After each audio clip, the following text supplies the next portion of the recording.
Covidose, c'est une étude qui vise à identifier la meilleure dose de traitement anticoagulant pour prévenir la thrombose au cours de la Covid-19.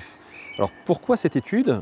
Parce qu'on s'est rendu compte d'une importante fréquence du risque de thrombose et de la thrombose identifiée chez les patients hospitalisés pour une Covid-19, principalement une embolie pulmonaire.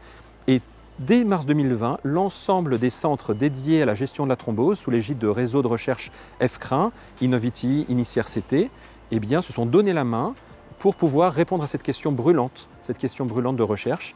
Cela a vraiment fédéré plus de 23 centres, la plupart des CHU en France, et cette étude a été labellisée Priorité nationale de recherche par le CAPNet, permettant de pouvoir avoir non seulement les financements, mais également la facilité d'inclusion pour atteindre ces objectifs-là. Dès mars 2020, on s'est rendu compte d'un taux complètement anormal de thrombose au cours de la Covid-19 chez les patients qui commençaient à être hospitalisés durant la première vague. Et cette problématique de thrombose est venue s'imposer à nous en nous montrant que cette maladie infectieuse était plus qu'une maladie infectieuse et qui était une maladie également vasculaire à l'origine de thrombose. Et c'est à ce moment-là que dans le monde entier, tous les médecins ont débuté une augmentation de doses d'anticoagulants, se disant que les doses usuelles qu'on utilisait chez les patients hospitalisés de manière standard étaient insuffisantes pour freiner la thrombose qui survenait au cours de la Covid. Donc cette étude était là pour savoir vraiment si cette augmentation de dose était une bonne idée ou si cette augmentation de dose n'était peut-être pas trop dangereuse chez les patients, puisque augmenter un traitement anticoagulant, c'est augmenter un risque de saignement.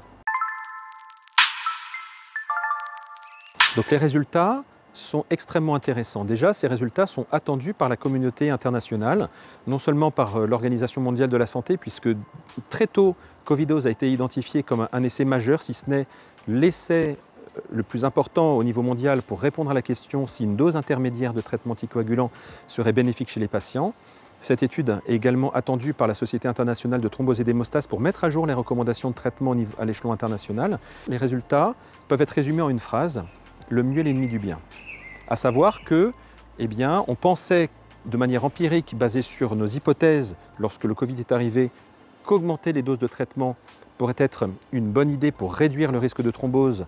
On s'est rendu compte scientifiquement qu'en augmentant les doses, on ne réduisait pas tant que ça le risque de thrombose. Par contre, on induisait un risque de saignement important. Et donc les effets indésirables sont supérieurs aux bénéfices, laissant dire simplement que notre hypothèse initiale n'était pas la bonne, mais on permet de pouvoir le prouver scientifiquement et ces résultats vont impacter l'ensemble de la communauté mondiale en identifiant qu'une dose standard de traitement peut être la meilleure solution et que d'autres traitements pour freiner les complications de la Covid, telles que la thrombose, sont utiles, telles que la corticothérapie ou d'autres choses qui ont déjà prouvé leur efficacité.